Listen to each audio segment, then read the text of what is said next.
Conquest and empire is as old as civilization. Babylon, Egypt, and Greece. They all built empires in an attempt to rule the world. The Roman system at its peak dominated the known world. Complex governmental systems were developed to control diverse populations. During the period between the 15th and 19th century, new empires emerged and again waged war for supremacy. The nobility, as well as the thriving merchant class, were financed by a handful of private banks. Many of the great money houses would hedge their bets and finance both sides of a war. Sophisticated intelligence-gathering networks gave the financiers a clear edge over the governments they were slowly gaining control of. On the 18th of June, 1815, agents of the British arm of the Rothschild family looked on as Emperor Napoleon Bonaparte fought desperately to save his army from the jaws of a British-Prussian pincer attack. A Rothschild agent was able to get the news of Napoleon's defeat at the hands of Lord Wellington to Nathan Rothschild a full 20 hours before the news reached London.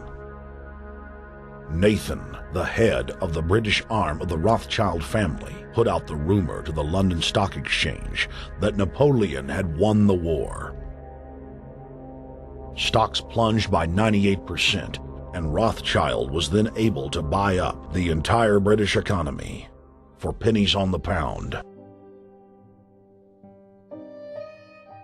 When the news of Napoleon's defeat finally arrived, stocks soared. Britain was now the undisputed ruler of Europe, and Rothschild ruled England. The already dominant British Empire grew even more aggressive.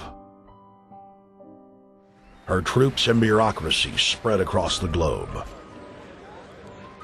The sun never set on Britannia's holdings. The banking cartel funded, in fact, since about 1800, they have funded both sides of almost every war.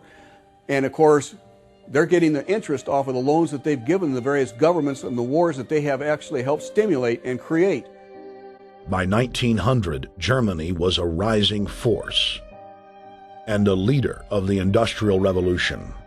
World War I, for instance, there was absolutely no reason to have World War I, except that it was an ideal opportunity for the banking cartel to make a pile of money by funding both sides of that particular war.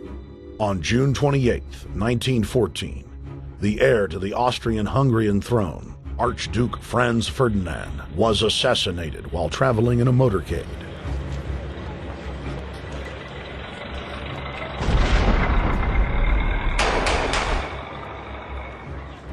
The Black Hand, a Serbian secret society with connections to French and British intelligence, took credit. World War I had begun.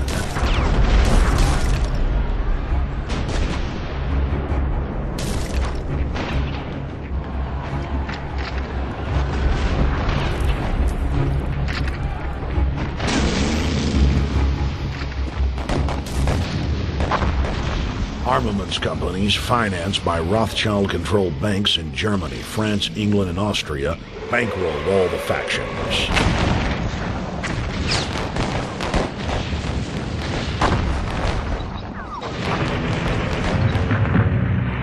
At least 20 million were killed in the war. It was a conflict so terrible the people vowed to never fight again.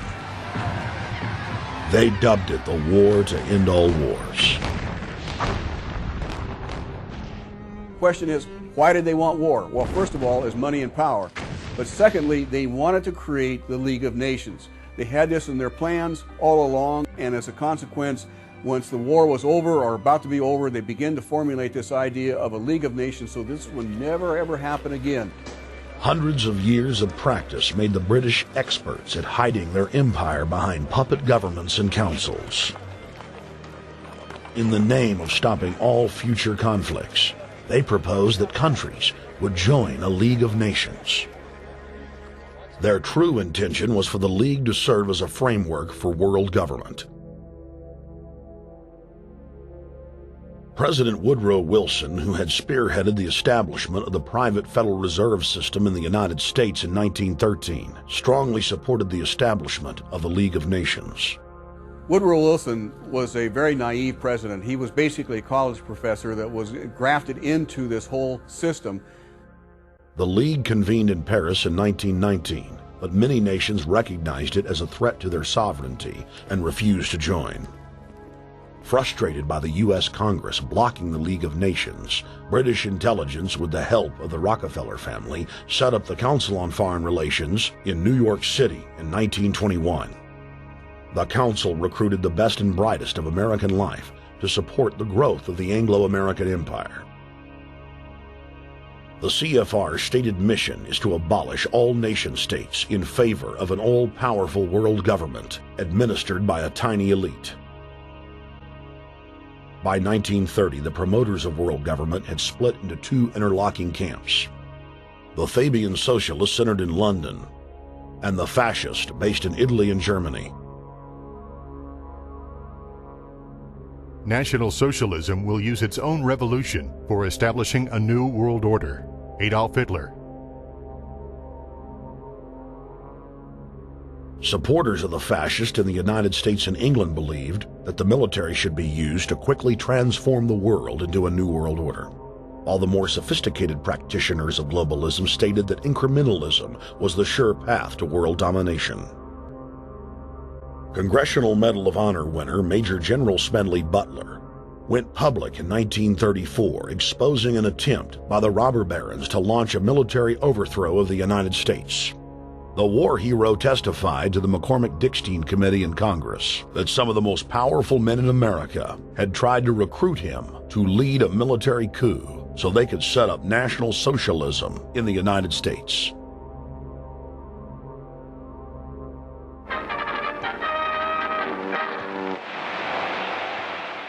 I appeared before the Congressional Committee, the highest representation of the American people, under subpoena to tell what I knew of activities which I believe might lead to an attempt to set up a fascist dictatorship.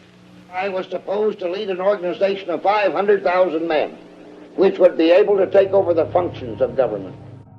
The fascists had also made deep inroads in England. Edward VIII, King of England, was forced to abdicate the throne because of his public support for Hitler. Was es sich dabei nicht nur das negative Problem der Bekämpfung dieser Lehre und ihrer Organisation handelt, sondern die Durchführung der positiven Aufgabe der Gewinnung des deutschen Arbeiters für den nationalen Staat.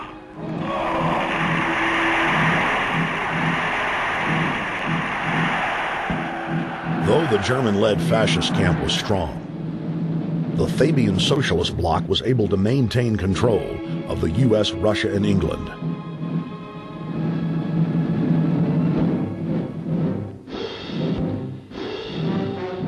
In the build-up to World War II, and during the conflict, the bankers again financed both sides, just as they had done with Napoleon.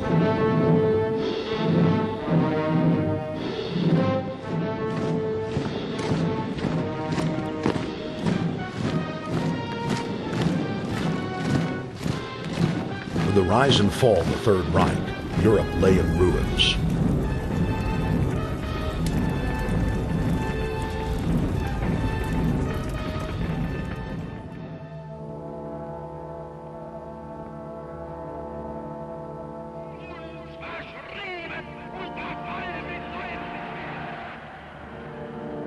Once again, the elite claimed that only global governance could save humanity from certain destruction. And this time, the elite would succeed in setting up their world body.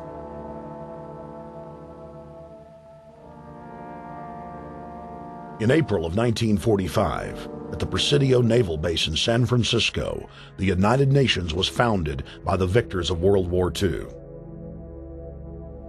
The United Nations complex was then built in New York City on land donated by John D. Rockefeller. Shortly after the elite established the United Nations as their base in the United States, the newly formed World Council quickly began work on the next phase in their plan, the incremental formation of continental superstates. The first step in their trilateral plan was the creation of the European Union. Unifying Europe had been tried many times and was extremely unpopular. Where Napoleon and Hitler had failed to accomplish their goals using force, the globalists would succeed using stealth. The British spearheaded the formation of the Council of Europe on May 5, 1949. The Treaty of London claimed to only establish trade ties between European nations, like NAFTA or GATT in North America. Its true intention was the formation of a European superstate.